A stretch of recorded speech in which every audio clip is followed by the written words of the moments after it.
روضہ امام رضا علیہ السلام کا مختصر سا تعارف۔ بادشاہ امام رضا علیہ السلام کے حرم کا کل رقبہ 240 ایکڑ ہے، یعنی 1920 کنال۔ حرم پاک کا ایک چکر 4 کلومیٹر کا پیدل سفر بنتا ہے۔ سڑک جہاں سے ختم ہوتی ہے وہاں سے حرم پاک میں داخل ہوں تو دنیا کا سب سے قیمتی پتھر لگا ہوا ہے۔ وہ گرینائٹ لگا ہوا ہے جو گرمیوں میں ٹھنڈا رہتا ہے اور سردیوں میں گرم ہوتا ہے۔ صحن کے بعد جو ابتدائی دروازے ہیں وہ اتنے قیمتی لکڑی کے ہیں جو دنیا کے کسی بھی بندے کو دستیاب نہیں ہیں۔ پھر جب صحن ختم ہوتا ہے تو آگے شروع ہو جاتا ہے حرم۔ حرم پاک کے جتنے دروازے ہیں وہ سب کے سب سونے کے دروازے ہیں۔ ایک دروازے میں گلوب کی طرح لٹکا ہوا ایک فیروزہ ہے۔ اس فیروزے کے بارے میں حرم کی کتاب میں لکھا ہوا ہے کہ پورا ایران برباد ہو جائے اس پتھر کی قیمت سے دوبارہ آباد ہو سکتا ہے۔ بادشاہ رضا علیہ السلام کے مہمانوں کے لیے جو سبیلے ہیں وہ سونے کی ہیں اور جو پینے والے برتن ہیں وہ چاندی کے ہیں۔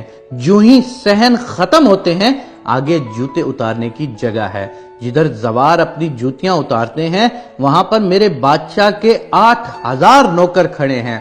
اور یاد رکھنا وہ دنیا کے کوئی عام بندے نہیں ہوتے کہ جو بے روزگار ہوں اور چلا جائے اس کام کے لیے۔ ان میں 90% لوگ ایران کی فوج سے ریٹائرڈ میجر، جنرل، کرنل اور بریگیڈیئر جیسے افیسرز ہیں۔ وہ ریٹائرمنٹ لے کر درخواست دیتے ہیں کہ ہمیں پینشن نہ دے، بادشاہ رضا علیہ السلام کے زواروں کی جوتیاں اٹھانے کی نوکری دی جائے۔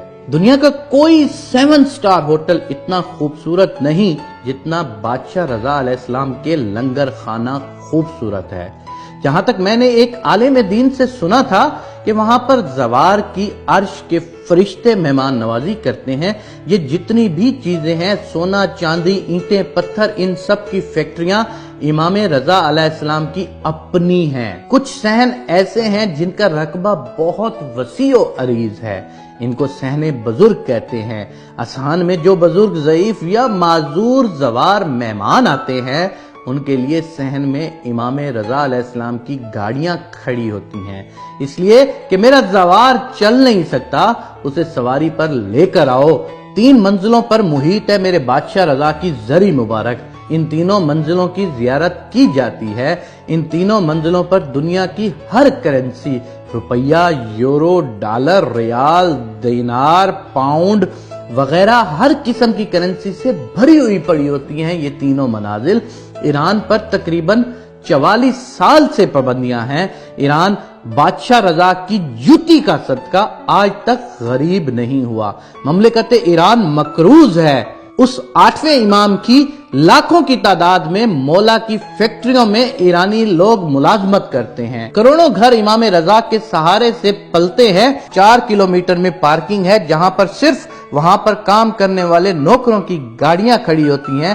یہ ہے ایک مختصر سا تعارف جناب امام رضا علیہ السلام کا جو 8ویں امام ہیں۔ ایران پر 44 سال سے پابندیاں ہیں، لیکن اس ایک امام کی زیارت کے لیے پوری دنیا سے لوگ جو آتے ہیں ان کا دیا ہوا اتنا کچھ ہوتا ہے، امام رضا کی برکت اتنی ہوتی ہے کہ پورا ایران کبھی بھی غربت میں نہیں جا سکتا۔